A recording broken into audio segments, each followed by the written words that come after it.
Hello and welcome to our discussion for today, and that is calcification, pathological calcification, which is divided into metastatic calcification and dystrophic calcification. Our objective for today is to learn about the differences or the commonalities between metastatic calcification and dystrophic calcification.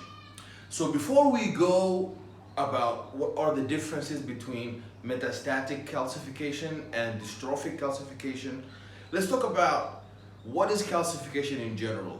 Calcification is a pathological deposition of calcium depending on which form are we dealing with. Are we dealing with metastatic calcification or dystrophic calcification?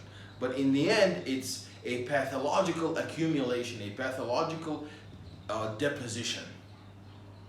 And a very important point is that calcium intake, an increase in calcium intake, does not contribute whatsoever to calcification. So there's a myth that the more calcium you take, that leads somehow to calcification. That is not true.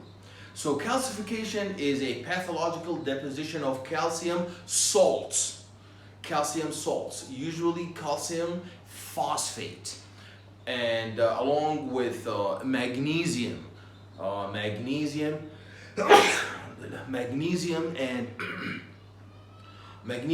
and other minerals, magnesium, phosphate, and other minerals, along with calcium. So it's not a atomic calcium. It's a calcium salt that deposits.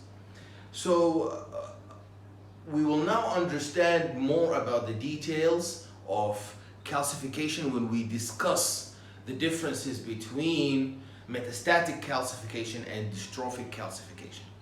Metastatic calcification is very easy to understand, and that is metastatic calcification happens because of a metabolic defect that leads to an accumulation or an increase in the deposition of calcium salts, such as hyperparathyroidism or enzymes that increase, for example, bone degradation to take out calcium, and then calcium will start depositing due to metabolic defects that lead to exuberant amounts of calcium. So that is metastatic calcification. That is very easy to understand. You know, we have a metabolic defect. By the way, calcification, accumulations of calcium in solid tissue like the bone, that is normal.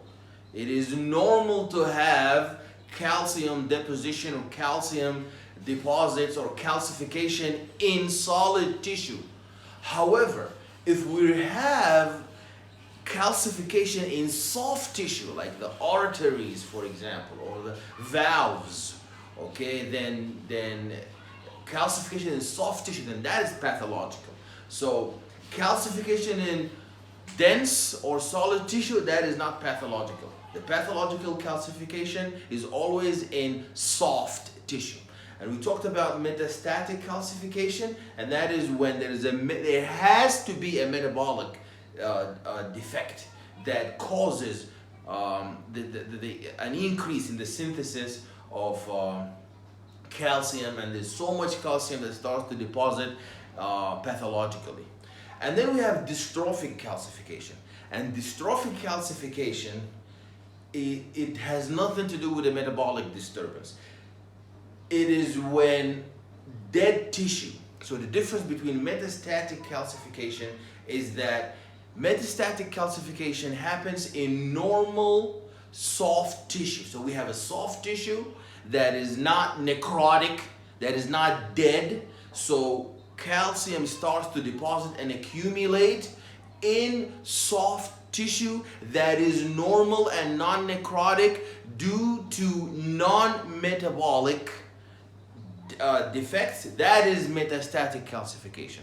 However, dystrophic calcification is when we have calcium that accumulates and deposits in dead necrotic tissue due to non-metabolic deficits. So the difference between metastatic and dystrophic calcification is that dystrophic calcification has nothing to do with a metabolic disturbance or a metabolic deficit. So we're not dealing with a metabolic crisis. However, in metastatic calcification, we are dealing with a metabolic deficit. The second difference is metastatic calcification is when calcium accumulates due to a metabolic deficit in normal tissue. However, dystrophic calcification takes place when there is no metabolic defect and we have accumulation of calcium in dead necrotic tissue. So that damaged tissue, that necrotic tissue, will start like a magnet to pull calcium to it. So we understand in necrosis, the cell membrane is fragmented. So when the cell membrane fragments, the intercellular content of the cell starts to leak out. So the phospholipids in the membrane will start to attract calcium, and calcium will start gravitating, will start moving closer to sites of necrotic injury. And dystrophic calcification takes place in diseased states, like in atherosclerosis. In atherosclerosis, we have crystals of atherosclerotic plaques, and these plaques will start to pull calcium towards them. Calcium, another form of dystrophic calcification is in valves. These really old valves, or when we have stenosis, when we have aortic stenosis, or when we have atherosclerosis in the arteries. That is a form of dystrophic calcification because we have necrosis, we have inflammation that leads to the gravitation of calcium towards that site of injury. So metastatic calcification is not involved in a previously or formerly injured or necrotic tissue. However, dystrophic calcification is. So calcification begins with whether are we dealing with a metabolic disturbance or not. If we are dealing with a metabolic disturbance that leads to an increase in calcification like hyperparathyroidism, then that is a definite case of metastatic calcification. However, if it is not metabolic disturbance, then that is dystrophic calcification. Then let's look at the tissue. Are we dealing with a normal tissue in which calcium is depositing? Then that is metastatic calcification. Are we dealing then, alternatively, with a tissue that is damaged or necrotic? Then that is the case with dystrophic calcification. So either way, whether it's metastatic calcification or dystrophic calcification, that accumulation of calcium salts will propagate and will increase, and the deposits and the sedimentation of calcium will turn into crystals, and that calcification will itself become a noxious or a stressful stimuli that leads to cell injury or irreversible cell injury, necrosis, additional necrosis, acute inflammation, and then it may exacerbate into chronic inflammation. So let's just go over some brief points that I have illustrated here in the board. Okay, so our topic for today is the differences between metastatic calcification and dystrophic calcification. Metastatic calcification versus dystrophic calcification. Pathological calcification is the formation of deposits of calcium salts along with other minerals such as magnesium and phosphate. So we don't have monoatomic calcium. Then we talked about dystrophic calcification, which is necrosis or atrophy related calcification, whereas metastatic calcification is associated with a metabolic defect. And calcium phosphate crystals start to deposit in membrane-bound vesicles or the mitochondria, and that happens in both metastatic calcification or dystrophic calcification. When we have calcification, that those calcium salts crystals will start to deposit in membrane-bound vesicles and the mitochondria, and also in dead tissue and the valves and leads to aortic atherosclerosis, and then valvular stenosis and aortic valve stenosis. That is the case with dystrophic calcification. Calcium gravitates toward dead necrotic tissue, phospholipids, because these phospholipids will start to attract calcium, and phosphate that is associated with calcium in calcium phosphate will start to gravitate to the phosphatase enzymes, because they need phosphate. Phosphatase enzymes, they need phosphates. So they will start to attract the phosphate component of the calcium phosphate salt. And then we have calcium salt crystals deposit and propagate to form atherosclerosis in our arteries and our blood vessels.